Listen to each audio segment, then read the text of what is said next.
In a popular fitness app today, a user can strap a phone to a ceiling fan, and the platform credits them with a full day of steps. The Web3 fitness protocol STEPN collapsed in part because GPS cannot tell a runner from a mechanical shaker. This is not a glitch. It is the architecture working as designed. Veriprajna calls this the vibes economy, the digital health market drowning in unverifiable, self-reported, and easily spoofed data. The thesis of this paper is direct. Generative AI is probabilistic, not deterministic. It produces the most likely next token, not the true physical state. In domains where a hallucination can become a premium adjustment or a rehabilitation protocol, plausibility is a liability. The path forward is physical AI, verification by physics. 3 failure modes define the incumbent stack. The first, the video player fallacy. Most fitness apps function as a content management system, streaming an instructor performing a push-up and assuming consumption equals completion. A user can watch a 20-minute high-intensity session while sedentary, and the app logs it complete. The second, pose estimation alone. Open Pose, Blaze Pose, MoveNet, they extract skeletal coordinates. They are sensors, not intelligence. Raw coordinates are noisy and semantically void. The third, recurrent networks. LSTMs must process sequences step by step, cannot parallelize, and forget the start of a 5-minute set by the time they reach the end. None of these architectures verify. The remedy reframes the problem. Human movement under repetitive exercise is not a stream of images to classify. It is a periodic signal. The vertical displacement of the hip during a squat traces a sinusoidal wave. The gait cycle is a multi-harmonic waveform across the lower kinetic chain. Once movement becomes a signal processing applies. Amplitude is depth, frequency is cadence, phase is symmetry, spectral purity is control. Veriprajna's engine is a temporal convolutional network, a TCN. 2 architectural choices separate it from recurrent models.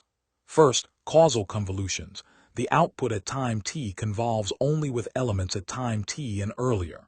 There is no leakage from the future to the past, which makes streaming inference mathematically honest. Second, dilated convolutions, a spacing factor d between kernel points that grows exponentially with depth. D equals 2 to the I for layer I. By layer 10, d equals 512, and the network attends to a massive historical window in one pass. Repetition counting is class agnostic.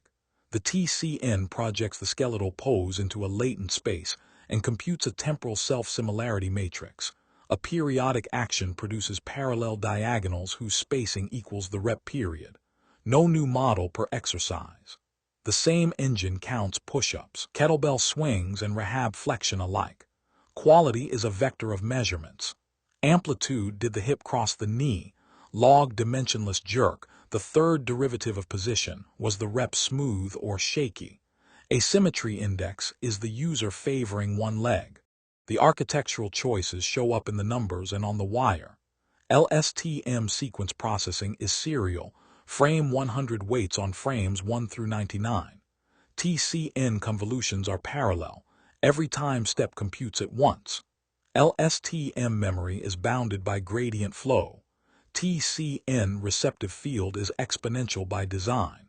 LSTM memory footprint scales with gate states. TCN footprint scales with filter weights, orders of magnitude lower at enterprise concurrency. The deployment model is edge first. A lightweight pose estimator, MoveNet Thunder, runs on the device's neural processing unit.